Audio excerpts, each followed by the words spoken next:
ରାମାୟଣରେ ସାତ କାଣ୍ଡ ରହିଛି, ଯାହାକି କୁହାଯାଏ ସାତ କାଣ୍ଡ ରାମାୟଣ। ବାଲ୍ମୀକି ଯେତେବେଳେ ରାମାୟଣ ରଚନା କଲେ, ରାମାୟଣକୁ ସେ ସାତ କାଣ୍ଡରେ ବିଭକ୍ତ କରିଛନ୍ତି। ତେଣୁ ସେଥିମଧ୍ୟରୁ ଆଜି ଆମେ ଜାଣିବା କିଷ୍କିନ୍ଧା କାଣ୍ଡ। ଏଇ ଯେଉଁ କିଷ୍କିନ୍ଧା କାଣ୍ଡରେ ସେ ସୁଗ୍ରୀବଙ୍କ ସାଙ୍ଗେ ଶ୍ରୀରାମଙ୍କର ବନ୍ଧୁତା ସ୍ଥାପନ ଏଥିରେ ହେଇଛି।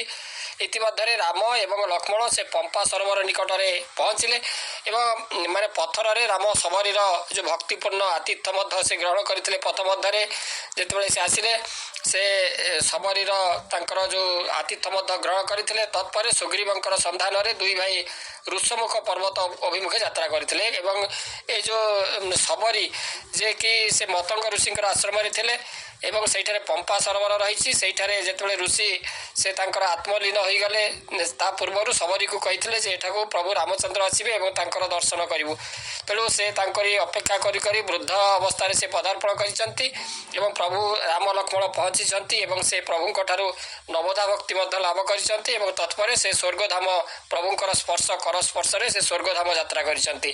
ତାପରେ ପ୍ରଭୁ ରାମଚନ୍ଦ୍ର ସୁଗ୍ରୀବଙ୍କର ସନ୍ଧାନରେ, କାରଣ ସେ ଶବରୀ ମଧ୍ୟ କହିଥିଲେ ଯେ ସୀତାଙ୍କର ସନ୍ଧାନ ସୁଗ୍ରୀବ ଦେଇପାରିବେ, ତେଣୁ କିଷ୍କିନ୍ଧାକୁ ଯିବା ପାଇଁ ସେ ତାଙ୍କୁ କହିଛନ୍ତି ଏବଂ ତତ୍ପରେ ସେ ସୁଗ୍ରୀବଙ୍କର ସନ୍ଧାନରେ ଦୁଇ ଭାଇ ଋଷମୁଖ ପର୍ବତ ଅଭିମୁଖେ ଯାତ୍ରା ଆରମ୍ଭ କଲେ ଏବଂ ସୁଗ୍ରୀବ ସେଠାରେ ରାମ ଲକ୍ଷ୍ମଣ ଏ ଯେଉଁ ରାମ ଲକ୍ଷ୍ମଣ ଦୁଇ ଭାଇଙ୍କୁ ଦେଖି ସେ ପ୍ରମାଦ ଗଣିଲେ, କାରଣ ସେ ବାଳୀଙ୍କ ଦ୍ୱାରା ପ୍ରେରିତ ହୋଇ ସୁଗ୍ରୀବଙ୍କୁ ବଧ କରିବା ଉଦ୍ଦେଶ୍ୟରେ ଆସିଥାଇ ପାରନ୍ତି ବୋଲି ସେ ଭୟଭୀତ ମଧ୍ୟ ସେ ହେଲା। ଏଇ ଯେଉଁ ସୁଗ୍ରୀବ, କାରଣ ସେ ଯେଉଁ ବାଳୀ ତାଙ୍କୁ ରାଜ୍ୟରୁ ବିତାଡ଼ିତ କରିଦେଇଛନ୍ତି ଏବଂ ସେ ଯେଉଁ ଋଷମୁଖ ପର୍ବତରେ ରହିଥିବା କାରଣରୁ ଋଷିଙ୍କର ଅଭିଶାପରୁ ସେଠାକୁ ବାଳୀ ପ୍ରବେଶ କରିପାରୁନାହିଁ।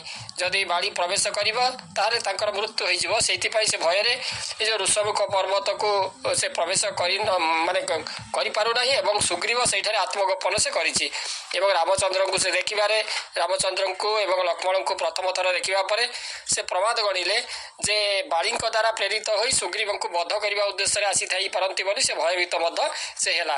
ତେବେ ସୁଗ୍ରୀବଙ୍କ ତରଫରୁ ତାଙ୍କର ଯେଉଁ ମନ୍ତ୍ରୀ ଯିଏକି ହନୁମାନ, ସେ ରାମ ଲକ୍ଷ୍ମଣଙ୍କୁ ଦେଖା କରି ସୁଗ୍ରୀବଙ୍କ ବିଷୟରେ କହିଲେ ଏବଂ ସୁଗ୍ରୀବଙ୍କ ସହ ରାମ ଲକ୍ଷ୍ମଣଙ୍କର ସାକ୍ଷାତ ମଧ୍ୟ କରାଇଲେ।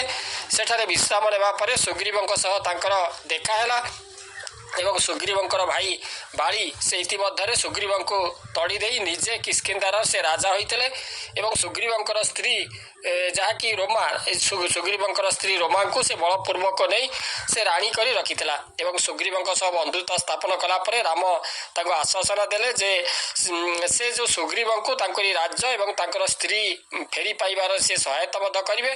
ପ୍ରତିବଦଳରେ ସୁଗ୍ରୀବ ରାମଙ୍କୁ ସୀତାଙ୍କର ଉଦ୍ଧାରରେ ସେ ବାନର ସେନା ସହ ସାହାଯ୍ୟ କରିବା ପାଇଁ ପ୍ରତିଶ୍ରୁତି ଦେଲେ, କିନ୍ତୁ ସମୟକ୍ରମେ ସୁଗ୍ରୀବ ତାଙ୍କର ପ୍ରତିଜ୍ଞା ଭୁଲିଯିବା ଦେଖି ସୁଗ୍ରୀବଙ୍କର ଦ୍ୱିତୀୟ ପତ୍ନୀ ସେ ସୁଗ୍ରୀବଙ୍କୁ ଏକଥା ମନେ ପକାଇ ଦେଇ ଲକ୍ଷ୍ମଣଙ୍କର କ୍ରୋଧରୁ ବଞ୍ଚିତ ମଧ୍ୟ କରିପାରିଥିଲେ ଏବଂ ସୁଗ୍ରୀବ ତାଙ୍କର ସମସ୍ତ ଯେଉଁ ବାନର ପାରିଷଦମାନଙ୍କୁ ଚାରି ଦିଗକୁ ପ୍ରେରଣ କରି ସୀତାଙ୍କର ସନ୍ଧାନ ନେବାକୁ ଆଦେଶ ଦେଲେ।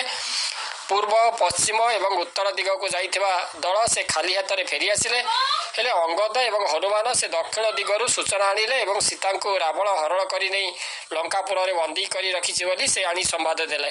ତେଣୁ ଏଇ ଯେଉଁ କିଷ୍କିନ୍ଧା କାଣ୍ଡରେ ତାଙ୍କର ମିତ୍ରକୁ ସାହାଯ୍ୟ କରିବାକୁ ଯାଇ ପ୍ରଭୁ ରାମଚନ୍ଦ୍ର ସେ ବାଳୀକୁ ମଧ୍ୟ ଗୋପନରେ ତାଙ୍କୁ ବଧ କରିଥିଲେ ଏବଂ ବାଳୀ ପତ୍ନୀ ଯିଏକି ତାରାଙ୍କା ଦ୍ୱାରା ମଧ୍ୟ ପ୍ରଭୁ ରାମଚନ୍ଦ୍ର ସେ ଅଭିଶାପ ମଧ୍ୟ ପାଇଥିଲେ।